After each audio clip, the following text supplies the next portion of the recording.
네. 네. 우리 박세익 대표님 네. 그리고 강환국 작가의 올 한 해 증시 전망. 옷도 있잖아. 네. 색깔을 그렇네. 상반되게 입고 나오셨네. 예, 추억의 옷 기억나시죠? 네. 아유 알죠. 자 우리 강환국 작가님 어서 오십시오. 예, 안녕하십니까. 박세익 박- 대표님 어서 오세요. 박세익 안녕하세요. 대표님 어서 오시고요. 안녕하세요. 네, 우리 강 작가님 3프로 TV 저 예전에 우리가 굿즈로 만들었던 제품 아니겠습니까? 네, 그걸 또 갖고 계시는군요. 그럼요. 네. 네, 그거 이제 전에 그 저녁 방송 같이 진행할 때 저거 입고 나오고 막 그러셨어요, 그죠? 강 작가는 거의 뭐 매일 입고 나왔죠 이거. 네. 네. 옷에 관한은 버리질 않아. 절대 안 버려. 네. 저 20년 전 옷도 다 있습니다. 옷에 네. 대해서 같이 투자를 해. 자, 자, 박세익 전무님. 파란색 옷인데 그러면 상승 하락이에요? 제가 파란색 요 3프로 T가 있거든요. 네. 짙은 곤색. 네. 그 저희 형님이 북경 사시잖아요. 네. 그래서 저희 형수님한테 이 3프로 다이어리 선물해드리고, 네. 예, 저희 형님 아들 조카한테 3프로 T를 네. 어제 이제 출국했는데 또 선물을 해줬더니 너무 좋아하더라고요. 그래서 약간 덜 진한 파란색을 입고 오죠. 하늘색. 뭐 시장의 비율을 말하는 건 아닙니다. 네. 자, 일단 뭐 그냥 단도직입적으로 2024년 올해 증시 어떻게 보고 계십니까, 두 분? 우리 강 작가 자료가 되게 좋거든요. 예. 네, 우리 강 작가 자료 먼저 보면서 제가 중간 중간에 말씀 좀 드리도록 진행은 저희한테 좀 맡겨주시고요. 하겠습니다. 예. 잠깐 뭐 좋죠, 자료 좋은데. 네. 그래서 어떻게 올 자료 보기 전에 네. 그냥 그러면- 단도직입적으로. 네. 결론부터 먼저 좀 네. 말씀드리면 작년에는 사실 작년 1월 2일 날 여기 나왔을 때는 네. 오히려 쉬웠어요. 네. 재작년 11월부터 되게 시장에 빠졌으니까. 비관적이었었잖아요. 비관적이었고 대통령 3년 차에다가 홀수에다가 오를 수 있는 요인이 너무 많았거든요.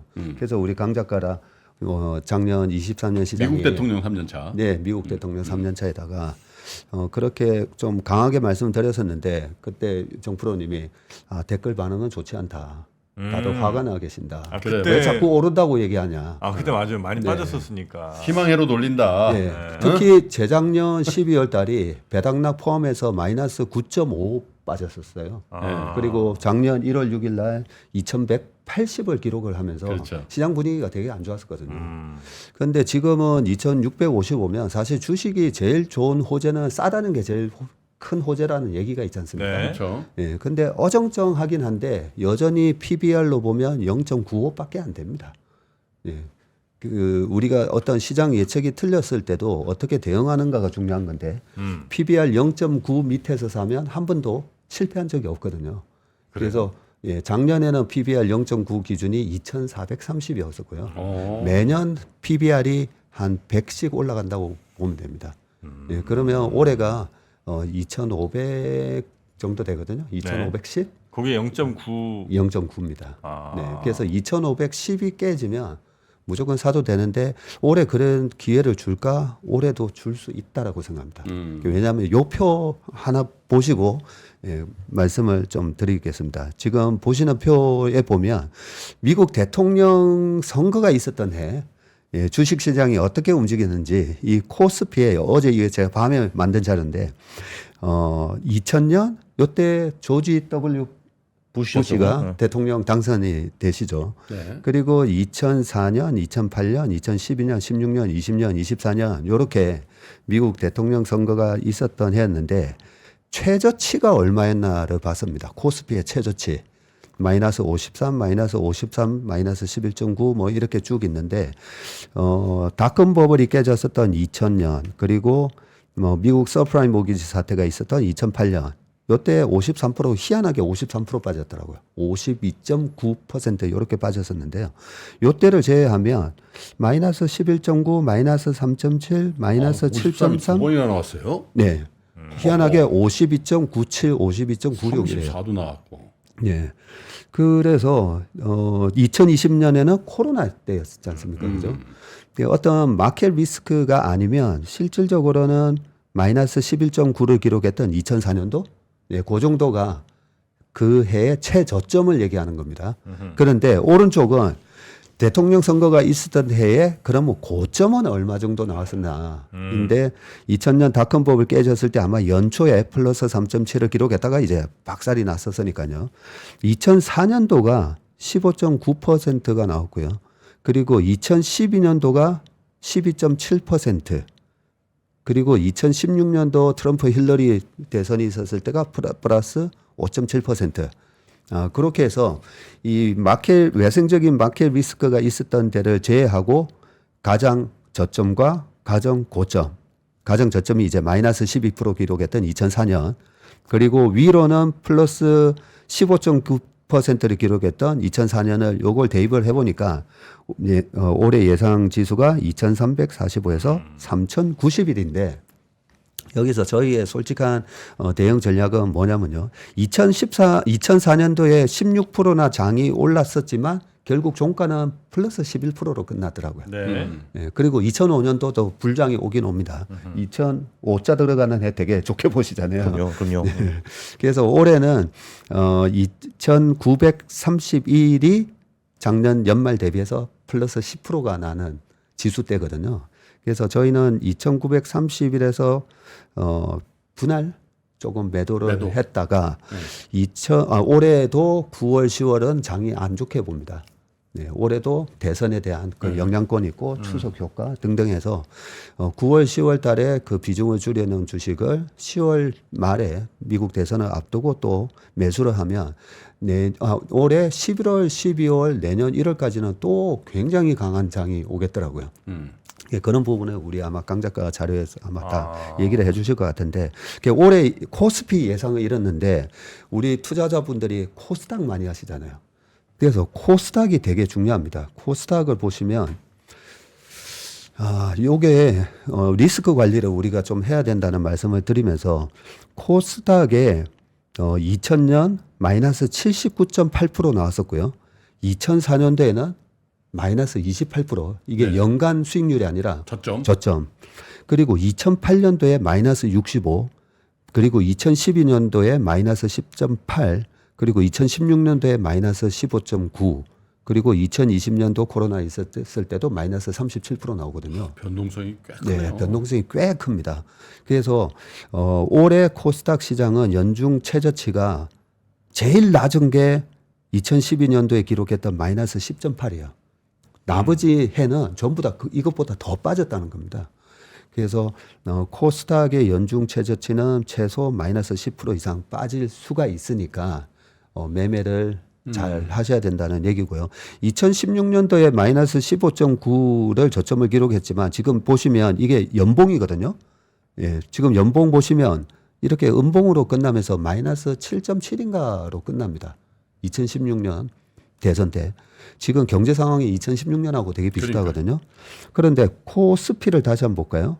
코스피의 2016년에는 보면 양봉으로 끝납니다.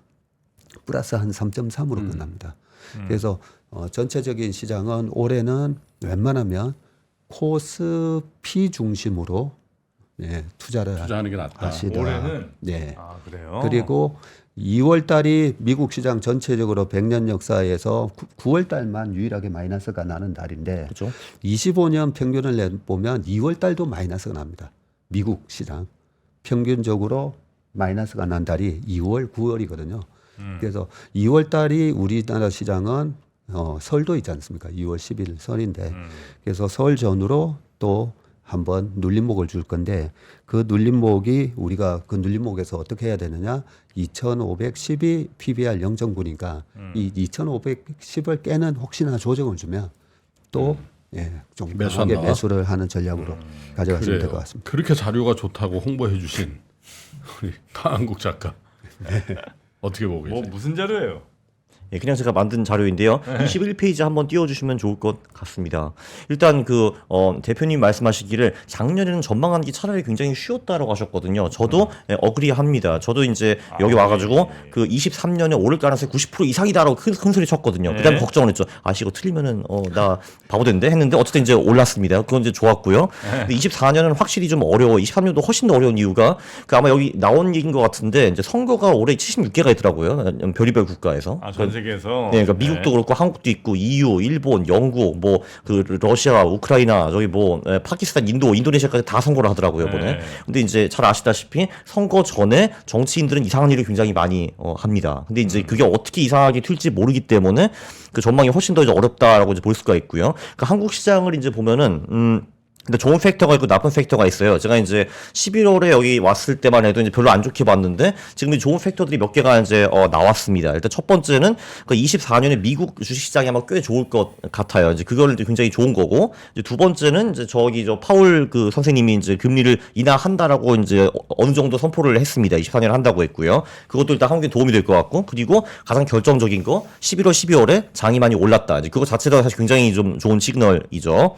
나쁜 시그널을 이제 보면은 일단 그 어느 정도 이제 말씀하셨는데 올해가 짝수해 이거 굉장히 안 좋고요. 이제 그리고 총선해 이것도 사실 굉장히 안 좋습니다. 보통 총선해가 굉장히 안 좋거든요. 그리고 조금 전에 말씀드린 24년 지정학적 리스크가 굉장히 많이 증가했다. 사실 어떻게 보면은 이제 2023년에는 제가 기억하는 게 딱 두 개밖에 없습니다. 이스라엘에서 전쟁 터진 거 그리고 그 에코프로 이제 그거밖에 사실 이제 없거든요. 그래서 23년에는 상대적으로 조용히 흘러간 해였다. 24년에는 절대로 조용히 흘러가지 않을 것이다. 라는 게 제 생각이고요.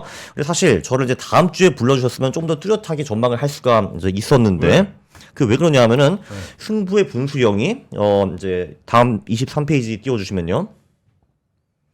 1월 첫 5거래일입니다. 이게 굉장히 중요해요. 작년에도 그 얘기 한 것 같아요. 네, 맞아요. 그래서 이제 또 그 얘기를 이제 합니다. 이제 1980년부터 첫 5거래일이 수익 난 게 24번이었는데 그 중에는 20번이 연간으로 수익이 납니다. 그게 83% 정도고요. 그리고 1월 첫 5거래일이 오른 해에는 평균 수익이 21% 정도 나요. 그리고 1980년부터 첫 5거래일이 손실이 난 경우가 20번 있었는데 그 중에는 9번만 연간 수익이 납니다. 45%예요. 83%와 45%. 그리고 그런 해에는 거의 수익이 안 나는데 재밌는 게 이제 뭐냐 하면은 보통은 코스피 코스닥이 1월 첫째 주에 강하게 오르는데 총선 해에는 보통 떨어지거든요. 그래서 1월 첫 5거래 1월 8일에 끝나는데 그때까지 주식시장이 올랐다 하면은 저는 이제 올해를 꽤 좋게 볼 거고, 근데 떨어졌다 하면은 또 총선하는구나 하고서 이제 부정적으로 계속 보기 시작을 할 겁니다. 참고로 이제 그 다음 페이지 24페이지를 가보시면은 그게 미국도 굉장히 비슷하다라는 거를 볼 수가 있어요. 이제 여기는 자료가 한 1950년부터 있는데. 네? 네. 50년이요? 네, 그럼요. 미국은 자료가 많죠. 네, 근데 그 중에서 첫 5거래일 수익 난 게 48번이에요. 그 중에서 40번이 연간 수익이 납니다. 여기도 이제 83%고, 그리고 1월도 굉장히 중요해요. 그러니까 1월에 미국이 수익이 났다라고 하면은 그 해 망한 경우가 딱 3번밖에 없어요. 1950년부터. 1월에 오르면 그냥 연말에는 거의 오른다고 보면 되는 거죠. 굉장히 심플하죠, 그죠? 네, 미국 굉장히 심플하고요. 근데 또 반대로 1950년부터 첫 5거래일이 손실이 났다. 그게 26번 있었는데 그 중에 14번, 한 50% 정도만 수익이 났습니다. 그러니까 요 1월 첫 5거래일이 미국, 한국 둘 다 굉장히 좀 유효한 지표인 것 같아요. 그래서 이제 1월 8일에 그 5거래일이 끝나니까 그걸 보면 어느 정도 이제 감을 잡을 수가 있습니다. 이게 이제 보통 때처럼 이제 가는구나. 또는 총선이기 때문에 코스피가 좀 부진하겠구나. 이런 거를 1월 8일에 좀 확실히 좀 이제 볼 수가 있을 겁니다. 네. 근데 지금은 이제 좋은 팩터도 있고 나쁜 팩터가 좀 이제 있다. 이렇게 이제 볼 수가 있을 것 같아요. 네. 첫 거래일 5일 동안의 성적이 매우 중요하다. 그렇죠. 1월 2, 3, 4, 5, 8까지죠. 그죠? 네. 네네네. 그렇습니다. 그걸 저희가 좀 보고 조금 더 생각을 좀 해봐야 되겠군요. 일단 올해 전망은 아직 조금은 점치기 좀 이르다. 근데 이제 조금 더 디테일하게, 왜냐하면 이제 리뷰를 좀 해봐야 되니까. 네. 작년 말 올해 초의 전망은 맞았어요. 네. 올랐어요. 근데 이제 중간에 한번 꺾었잖아요. 강 작가가. 네. 다 팔고 나 이제 휴가 갑니다. 네. 근데 그 후에 랠리가 왔어요. 네. 그거는 왜 그렇게 된 것 같으세요? 그건 제가 분석 안 해봤는데, 근데 제가 정확히 와서 한 말은 이제 5월부터 10월이 안 좋다라고 했는데, 근데 이제 저도 그래서 7월, 이게 8월에 2660까지인가 갔거든요. 그래서 저도 이제 슬슬 걱정을 하기 시작했는데, 이제 아니나 다를까, 이제 5월, 10월, 수익은 굉장히 저조했죠. 제가 알기로는 2200까지 가지 않았습니까, 그게? 제가 기억하기로. 이제 200대까지? 맞습니다. 네네. 예. 그렇죠. 네. 그래서 이제 그 작년에도 11월, 4월이 이제 11월, 4월 할 일을 했고 5월, 10월이 할 일을 했다라고 저는 생각을 합니다. 그리고 공교롭게 작년도 또 딱 10월 말부터 정확히 또 이제 오르기 시작하더라고요. 네. 그러니까 이제 강욱 작가는 워낙 이제 퀀트에 의해서 데이터에 의해서 이제 투자를 하기 때문에 지난 30년간 뭐 예를 들면 11월에 사서 4월에 파는 게 훨씬 더 유리했다는 거, 혹은 뭐 5월에는 팔아야 된다, 뭐 등등의 이제 이런 데이터를 통해서 이제 결정을 하신 거죠, 그 내용은. 네, 그렇습니다. 네. 네. 그래서 설령 5, 6, 7이 좀 올랐다 하더라도 결국 이제 8, 90 되돌리고 그러면서 수익률은 썩 좋지 않았던 걸로 전체적인 성적을 이렇게 보고 계신 거고요. 그렇죠. 네. 네. 물론 이제 뭐 특정 종목을 막 이렇게 골라서 뭐 이렇게 하는 그런 스타일은 또 아니시니까. 어떻게 요즘도 지수 많이 하세요? 아니면 뭐 종목도 많이 고르십니까? 저 이제 종목도 이제 많이 하고 있는데 네. 이제 뭐 소형주는 지금 한국, 미국 쪽으로 이제 다 하고 있습니다. 그리고 이제 한국 같은 경우는 이제 지수 투자는 이제 안 하고 있고 미국은 제가 이제 스파이랑 러셀 2000 이제 그 정도 이제 하고 있는데요. 이제 한국은 지금 이제 소형주 쪽에 이제 큰 재미가 없었는데 미국은 지금 이제 굉장히 잘 되고 있습니다. 이제 소형주 쪽에. 그러니까 지금 2달 동안에 지금 이제 뭐 400%짜리 종목도 하나 있고 200% 있고 180% 있고 뭐 많이 있더라고요. 미국이 소형주가 괜찮아요? 미국 중소형주들 뭐 러셀 2000 안 좋다는 얘기를 많이 들었는데 최근에 좋아졌어요. 최근에 좀 좋아졌어요. 네, 최근에 꽤 여기도 이제 10월을 저점으로 이제 많이 올라갔고, 그리고 개별주들은 사실 또 굉장히 많이 올라 있는 상태입니다. 그 소형주는 제가 이름을 벌써 이제 까먹었고요. 근데 이제 그냥 제가 늘 뽑는 퀀트 방법으로 뽑은 친구들입니다. 네. 그 퀀트 방법이라는 게 이제 많이 빠진 거. 아니요, 이제 많이 빠진 거는 아니고, 이제 주로 이제 매출이나 순이익이나 영업이익이 많이 올랐는데, 근데 그런데도 불구하고 퍼나 PBR가 좀 저평가되어 있는 친구들, 그런 식으로 이제 사는 거고요. 네. 참고로 그 말씀하신 고전략, 12월 15일쯤 그 해 가장 많이 떨어진 친구들을 사가지고 한 2달 정도 보유하는 고전략도 미국 시장에서는 잘 먹히는 전략입니다. 그렇습니까? 네. 알겠습니다. 그러면 지금 이제 올해 가장 주목받는 업종이라고 한다면 반도체랑 바이오 쪽에 이제 얘기가 굉장히 많은 것 같습니다, 전무님. 네. 요건 어떻게 공감하세요? 아니면 요거 글쎄 이렇게 갸웃하십니까? 아닙니다. 굉장히 공감을 하고요. 방금 강한구 작가 얘기했던 작년 시장 조금만 제가 네. 코멘트를 해드리고 반도체 얘기를 좀 해보겠습니다. 지금 보시는 이제 차트가 코스닥 작년 주봉 차트인데요. 저는 이제 강한국 작가의 이 퀀트 전략을 좀 많이 활용하셨으면 하는 게 강 작가가 11사 천국, 네. 50 지옥. 네. 네. 5월부터 10월은 지옥이다. 그래서 그때도 4월 말, 4월 27일, 뭐 8일 전으로 주식 다 팔았다 이랬거든요. 다 팔았죠, 또 살 때는 대형주 안 사요. 중소형주 위주로 매수하시고 지금 보시는 이 코스닥 차트 보시면 4월 20일에 팔았습니다. 참고로 4월 20일. 4월 20일 날. 요때 거의 900 요 언저리 고점에서 나는 다 팔았다라고 또 얘기를 공개적으로 했었고요. 그러고 나서 쭉 빠지다가 6월, 7월 해가지고 7월 28일 날 코스닥이 956. 요때 7월 28일이 아니라 정확하게 이제 이게 주봉이라서 근데 7월 26일이었습니다. 그 2차 전지. 네, 2차 전지. 오버슈팅이 있었다는. 나가는 날. 네. 그때 있었었는데 그러고 나서 시장이 어떻게 되냐면 보면 9월, 10월. 그때 저도 이제 8월 달에 나와서 정프로님한테 말씀드렸던 게 대주주 과세 요건 때문에 우리나라 시장 9월, 10월은 골프로 따지면 핸디캡 1번, 2번 홀이라는 거죠. 그만큼 어렵다. 네, 리스크 관리에 들어가야 된다는 그때 말씀을 드렸었는데 핸디에서 보기하면 파한 거 같은 파나 거랑 똑같잖아요. 그래서 강 작가의 이런 퀀트 전략을 가지고 우리가 수익을 내는 것도 중요하지만 저는 이렇게 10월 폭락장에 주식이 없다라는 게 너무 부러운 거예요. 네. 그래서 그런 측면에서 활용을 하시고 그러면 이 900원짜리에서 팔았는데 10월 말까지 룰루랄라 하고 있다가 10월 말에 또 할로윈 전략하러 또 들어왔단 말이죠. 네. 예, 그러면 이 9, 10월 험악한 국면을 그때 놀러 가지 않았나요? 또? 9월, 10월이요? 저는 매달 해외 가긴 합니다. 네. 그리고 보시면 이제 12월, 11월, 12월 이래 올라왔었거든요. 네네. 올라왔는데 제가 아까 2004년 대선 때랑 그때 조지 W 부시 대통령이 재선을 노렸던 해였으니까요. 그때랑 지금 되게 비슷한 게 오늘 아침에 지금 본 자료 중에 하나가 미국 1950년 이후로 S&P 500이 10% 이상 떨어졌다가 그 다음에 10% 이상 올라온 해. 그러면 그 다음 해는 어떻게 되느냐. 한 번도 빠진 적이 없고요. 올라요? 평균 10% 정도 올라갑니다. 민값이 미디언 값이 10이고 평균 값이 11% 정도 되거든요. 그런데 그 중에 하나가 2002년도가 닷컴 버블 3년째 빠지면서 큰 폭으로 빠졌었고요. 2003년도에 시장이 올랐는데 2004년도에도 미국 시장은 또 오릅니다.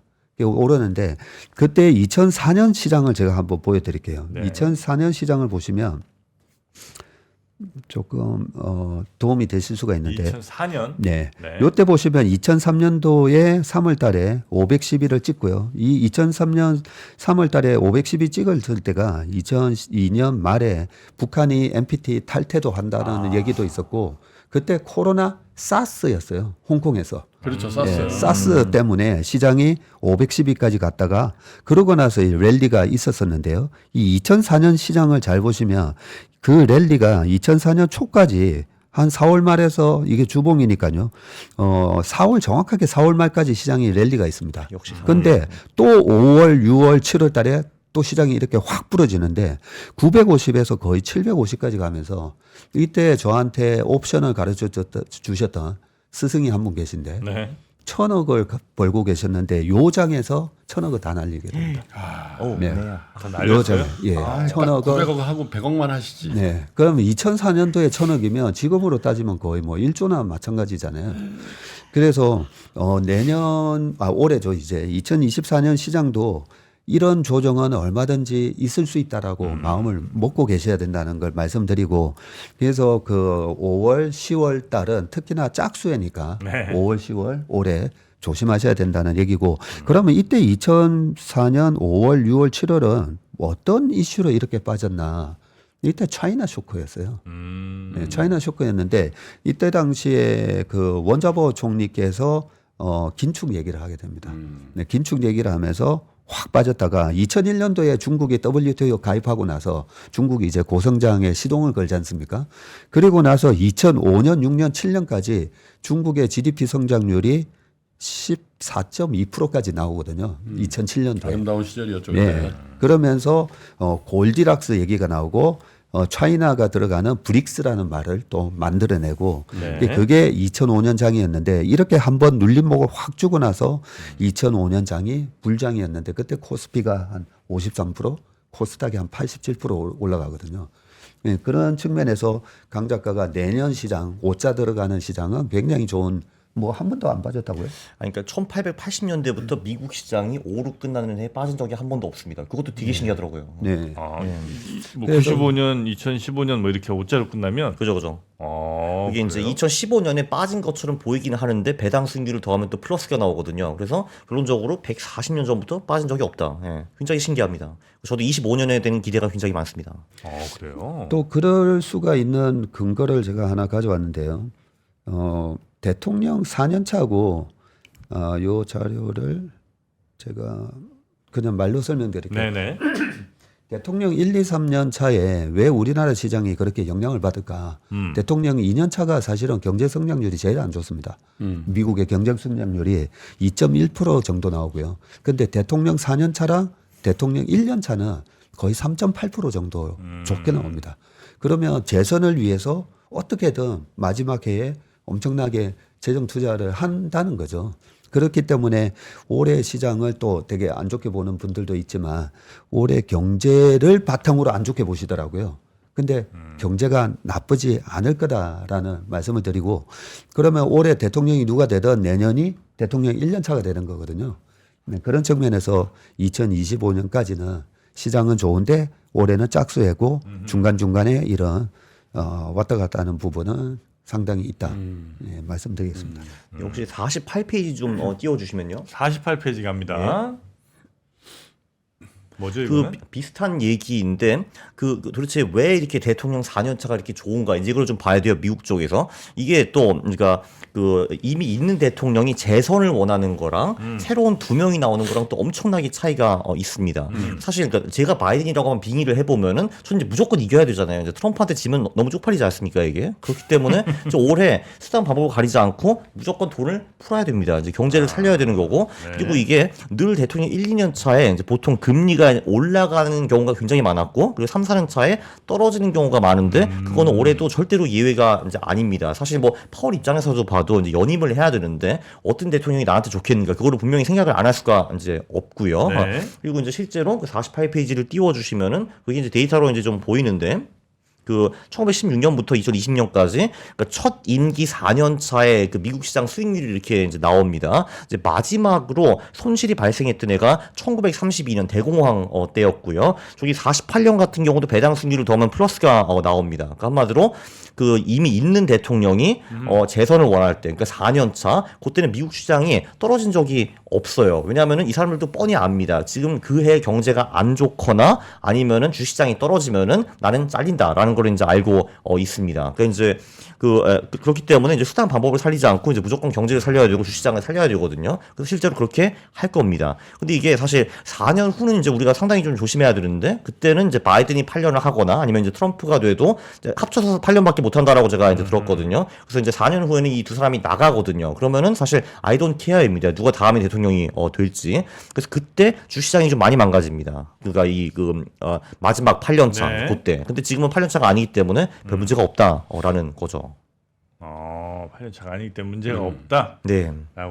지금 보시는 거고. 하여튼 미국 선거에 그 굉장히 그 중요한 것들 좀 많이 두고 계시는군요. 미국 선거 어떻게 되느냐에 따라서. 아무래도 이제 미국 시장이 전 세계 네. 주식 시장의 시가총액의 지금 4-50% 정도 차지하고 있죠. 그죠? 그래서 얘네들이 가는 쪽으로 전 세계 주식 시장이 같이 갈 수밖에 없습니다. 방향이 얼추 비슷할 수밖에 없고 이제 완전히 반대로 가는 거는 이제 그 나라가 굉장히 안 좋다는 거죠. 네. 그럼 이제 지금 우리 강 작가님께서는 혹은 뭐 전문님께서는 아까 뭐 반도체 얘기 잠깐 뭐 나오긴 했습니다만 혹시 강 작가님은 어떤 섹터 쪽에 좀 관심을 많이 갖고 있습니까 올해? 섹터는 사실 제가 이제 관심이 별로 없고 이제 섹터는 반도체에 대해서는 대표님의 고견을 제가 들으려고 사실 이제 여기 이제 왔고요. 예, 근데 이제 저는 그 한국 주식보다는 조금 더 확실한 자산이 이제 몇 개가 있다라고 생각을 합니다. 한국 주식보다 확실한 자산? 네, 그러니까 이제 조금 전에 제가 이제 그 미국 주식은 이미 말을 했고요. 네. 그리고 이제 그 여기 46페이지를 띄워 주시면은 그러니까 미국 채권도 이제 좀 봐야 되는데 그 우리는 이제 미국 채권에 이제 뭐 중기 국채라든지 장기 국채 이런 데 이제 투자를 할 수가 있습니다. 이게 보면요, 사실 그러니까 미국 금리가 할 수 있는 게 4개밖에 없습니다. 이제 인하기가 있고, 인상기가 있고, 인상한 다음에 동결기가 있고, 인하한 다음에 동결기가 있습니다. 그거 딱 4개가 있거든요. 근데 한마디로 미국 채권의 수익은 전부 다 그 상승 후 동결기 그리고 하락기에 다 몰려 있습니다. 근데 지금 이제 다 아시다시피 지금은 상승 후 동결기이고요. 그리고 네. 내년에는 하락기가 시작할 것이다라고 이제 파월이 직접 이제 말을 했죠. 그게 뭐 3번이 되나 4번이 되나 5번이 되나 그건 저는 잘 모르지만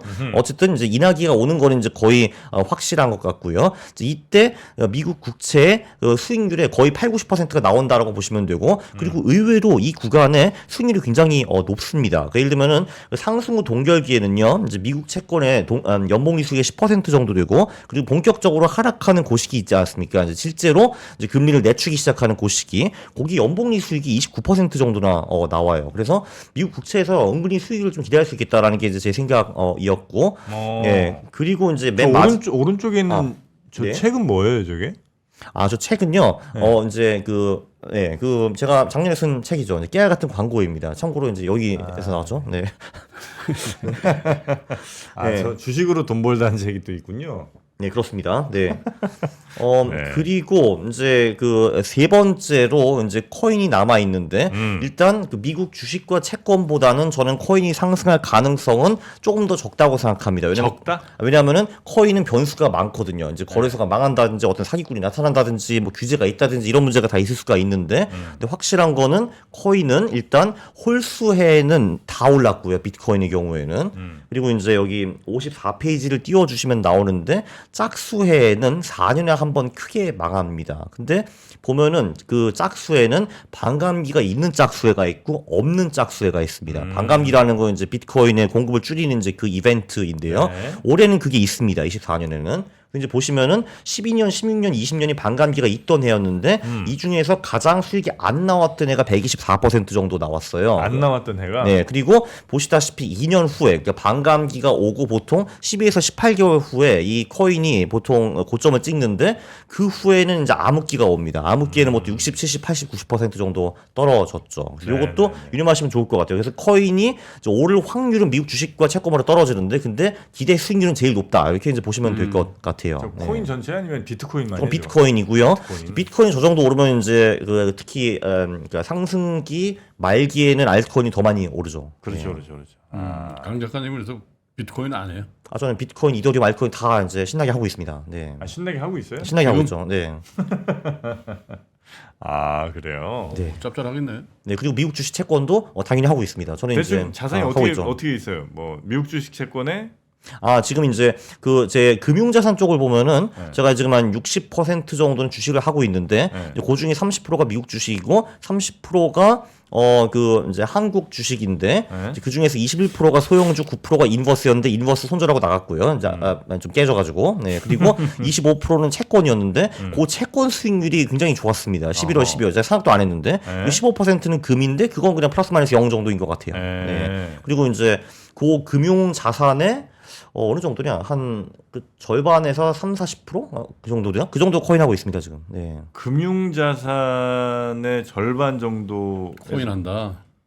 그렇네요. 절반 정도. 지금 생각해 보니까 절반 정도네요. 지금 이제 코인은 네. 금융 자산에 포함해요, 안 포함해요? 그럼 포함 안 하고요. 제가 지금 금융 자산을 말하는 건 주식, 채권, 뭐 금, ETF 뭐 이런 그래요? 것까지 하고 이제 그곳의 절반 정도를 지금 코인으로 하고 있습니다. 네. 부동산도 해요? 부동산은 지금 때가 아닌 것 같아서 기회를 보고 있습니다. 기회를 보고 계시고. 네. 부동산도 컨트롤해요? 부동산을 이제 퀀트로 하는 그 업체가 있기 때문에 네. 저는 거기서 보는 스코어를 참고해가지고 투자를 합니다. 여기 자주 나오셨어요, 김기현 대표님. 네. 그래요. 그쵸. 그럼 데이터 이제 계속 보고 계시고. 네, 그건 계속 보고는 있습니다. 네. 지금은 좀 아닌 것 같다라는 게 아직은 들어갈 때는 아닌 것 같다 판단하고 네. 계시고. 그 사실 퀀트가 부동산에서 오히려 더 잘 맞는 경향이 좀 있습니다. 변수가 아무래도 주식이나 이런 데보다 적으니까요. 주식 같은 경우는 특히 한국 같은 경우는 이상한 외부 변수 때문에 올라가거나 내려갈 수가 있는데 부동산도 물론 그렇긴 하지만 그런 게 아무래도 좀 적죠. 네. 변수가 좀 더 적죠. 네네네. 박전무님은 지금 포트폴리오 어때요? 지금요? 자산 배분. 저희 고객 네. 포트폴리오는 주식을 꽉 채워놓고 있는 상황이고요. 주식 꽉 채워놓으셨어요? 예, 근데 2월달 장이 좀 안 좋을 거라고 말씀드렸지 않습니까? 예, 지난번 9월, 10월 뭐 퀀트대로 자산 배분이나 이런 거는 포트폴리오는 이제 어떤 섹터를 우리가 공략할 건가? 그거는 그 예전에 그 마크 파버의 내일의 금맥이라는 책에도 네. 나오지만 페드가 유동성을 풀어주는 거는 페드가 하는 거지만 그 돈이 어디로 흘러가는 거는 시장이 결정한다고 되어 있기 때문에 아까 뭐 2004년 말씀드렸었는데 그때는 중국의 고성장이 있었다면 지금은 얼마 전에 미국이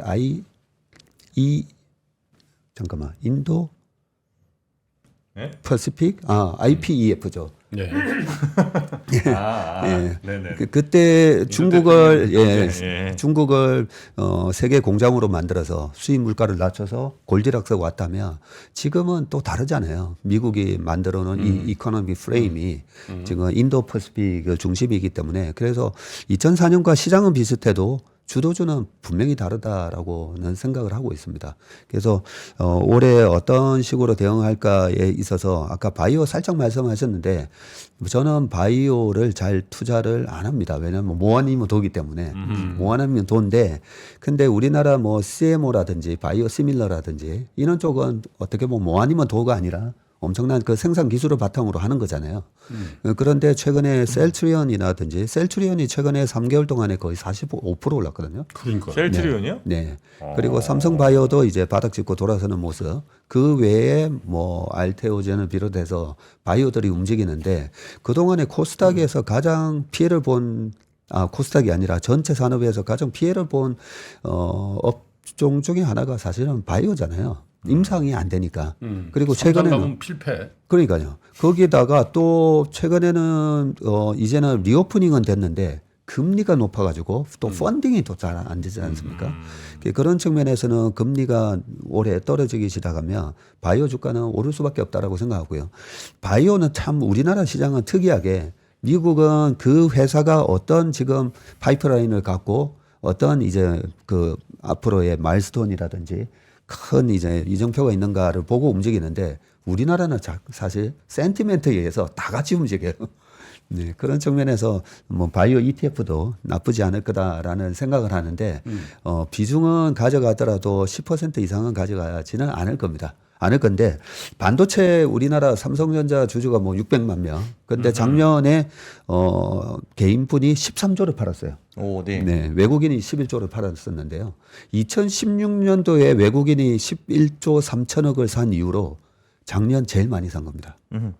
그런데 2016년 장이 어땠나 보면 아까 말씀을 드렸지만 2016년도에 우리나라 코스피는 3% 정도 올랐지만 코스닥은 7% 빠졌었거든요. 네. 빠졌는데 2017년 장이 불을 뿜었어요. 그때 엄청났죠. 네, 엄청나게 불을 뿜었기 때문에 내년 시장 잘 봐야 되는데 이 반도체 얘기를 잠깐만 좀 말씀을 드리도록 하겠습니다. 반도체 네. 그동안에 삼성전자를 많이 갖고 계신 분들은 최대한 이익을 맥스마이즈해서 파셔야 되니까 지금 이제 표를 보면 이게 지난번 우리 김영렬 센터장하고 왔을 때 잠시 보여드렸던 표인데 우리나라 코스피는 이 수출 증감률하고 거의 똑같이 움직인다라고 보시면 됩니다.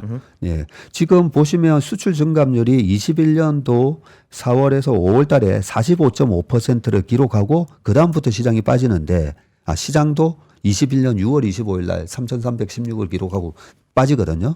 그리고 바닥을 보시면 1월 달에 마이너스 16.4를 기록하고 나서 밑에서 왔다 갔다 하는데 제가 주식은 미분값이라고 말씀드렸잖아요. 미분값. 네. 미분은 기울기를 얘기하는 네. 거지 않습니까?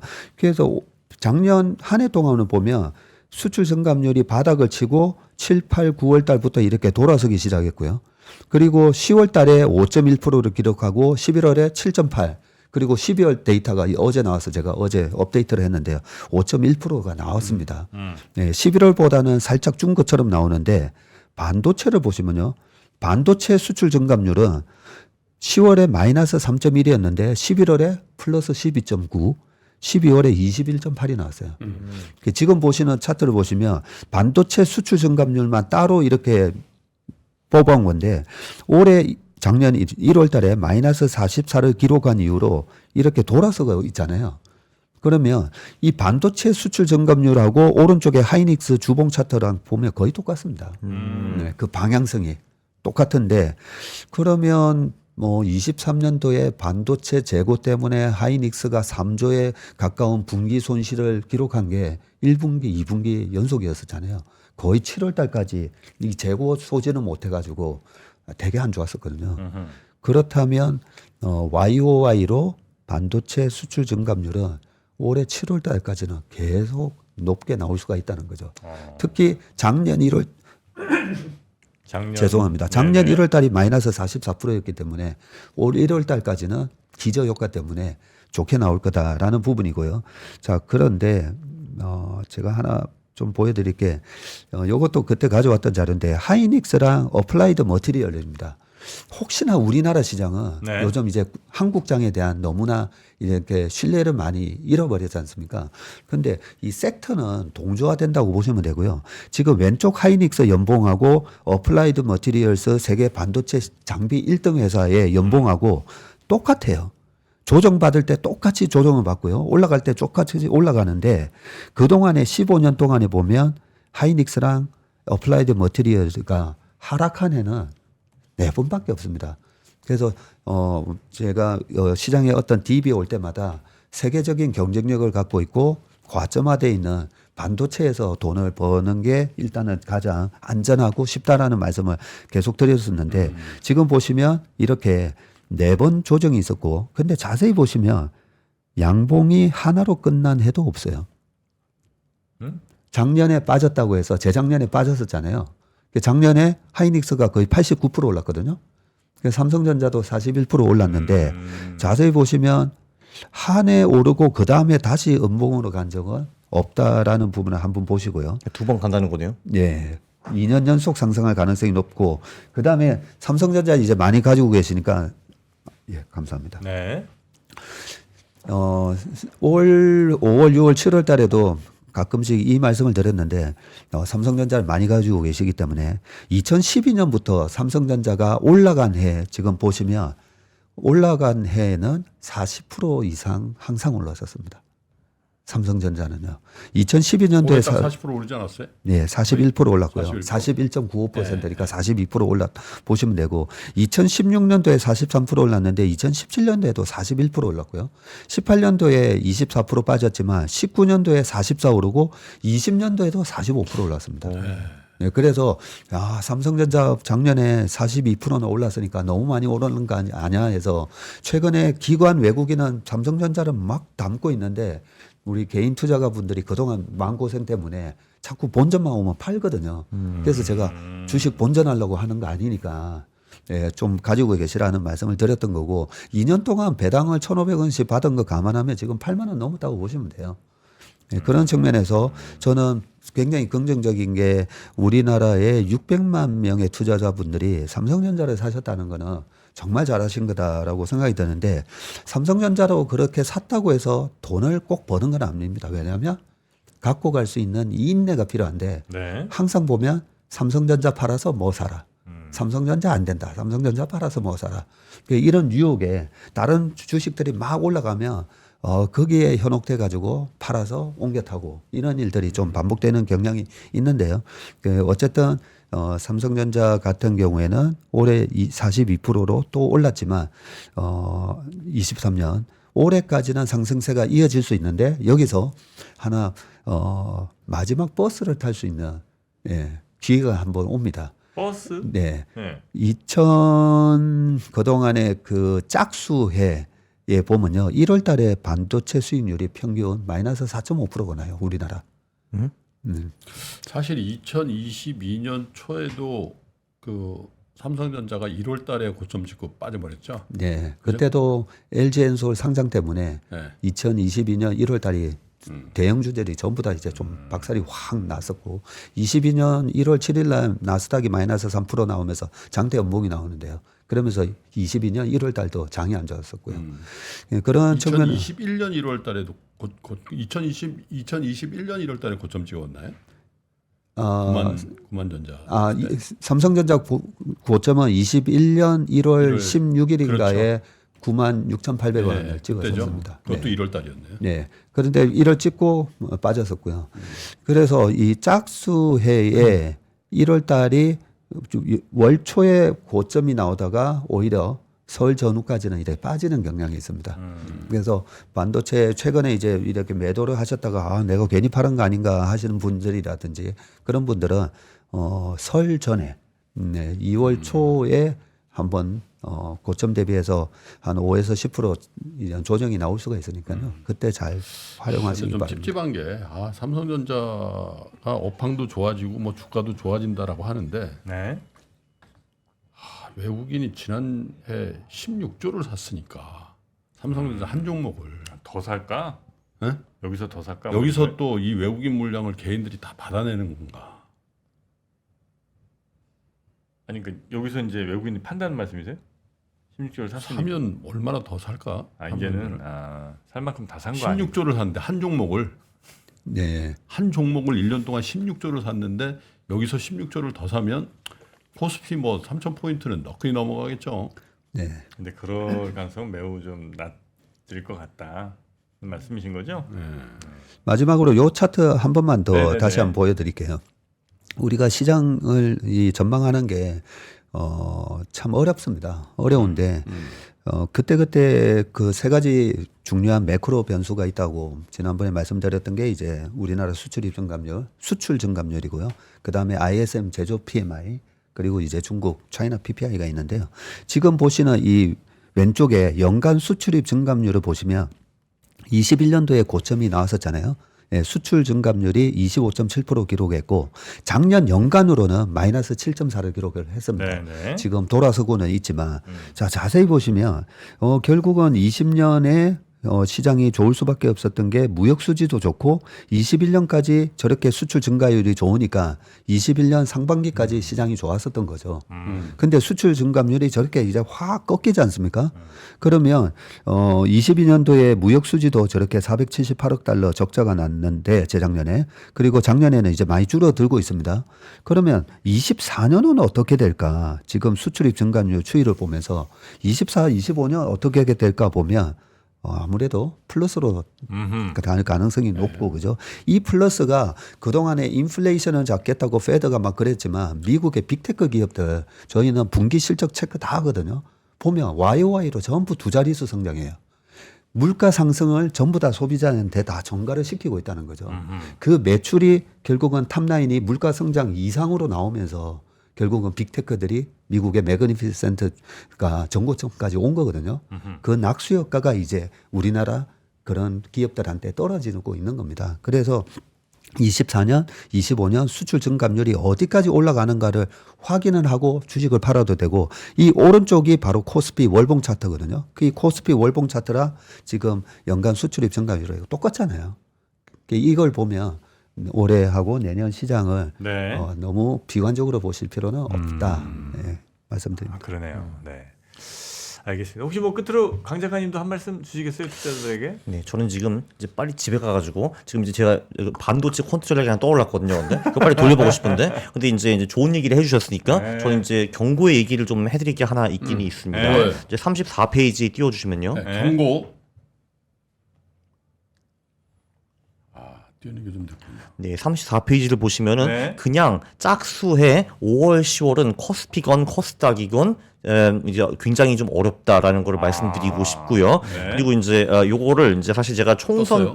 총선 짝수의 5월, 10월이랑 그냥 짝수의 5월, 10월을 나누기는 했어요. 근데 이제 그러니까 이 자료를 제가 이제 어제 대표님한테 보여드렸는데 야, 강 작가 숫자님 틀린 것 같으니까 다시 한번 체크해봐라고 하셨는데, 그러니까 이제 저는 알고 있었거든요. 이제 짝수의 5월, 10월이 특히 안 좋다는 거. 근데 제가 생각했던 것보다 더 안 좋았습니다. 체크를 해보니까. 그래서 조금 전에 그 맨 처음에 그 말씀하셨잖아요. 코스닥 같은 경우 리스크 관리가 좀 필요해라고 말씀하셨는데, 자 한번 특히 이제 코스닥 한번 보세요. 총선이건 아니건 짝수의 5월, 10월은 진짜 안 좋다라는 걸 이제 볼 수가 있거든요. 특히 이제 수익자 못 내고 매출 영업이 순이익 성장 못하는 그런 친구들은 확실히 좀 비껴가는 것이 좋을 것 같습니다. 그래서 이 말씀은 꼭 해드리고 싶었어요. 왜냐하면은 이게 돈을 버는 것도 중요한데 안 잃는 안 것이 사실 깨져야죠. 돈 버는 겁니다. 예. 알겠습니다. 아유, 좋은 말씀.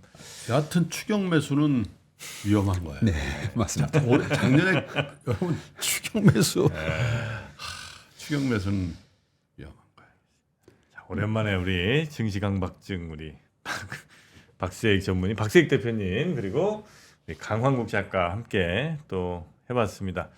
내년 1월 2일도 이 두 분이 함께 하실 거라 생각을 하면서 내년이 정말 쉽겠네요. 내년에 정말 쉬워요? 내년이 쉽죠, 그죠? 5년이니까 5년 5로 끝나는 해가 제일 좋다면서요, 그죠? 네, 맞습니다. 올해는 하여튼 총선도 있고 하니까 5월, 10월이 특히 더 아마 수치상으로 안 좋을 것 같다는 우리 강 작가의 경고도 있었으니까요. 총선 끝나면 안 좋다는 얘기네. 네, 한번 좀 보도록 하겠습니다. 자, 함께해 주신 두 분 대단히 고맙습니다. 감사합니다. 네. 외환위기 오는 거 아니에요? 금융위기 오는 거 아니에요? 이런 질문들을 좀 굉장히 많이 받았었습니다. 탐욕이 되게 강했을 때 위험자산으로서의 극단적인 쏠림이 나타나고, 공포감이 극에 달했을 때 안전자산으로서의 극단적인 쏠림이 나타나거든요. 과거의 일이 미래에 똑같이 일어난다 이건 아니지만 그때 당시에 위기 상황에서는 어떤 공통점들이 있었는지를 보면서 우리가 대비를 하는 방법도 고민해 볼 수 있고요. 과거를 제대로 이해하는 순간 위기의 실체가 드러납니다. 오건영의 현실 경제 이야기를 서점에서 만나보세요.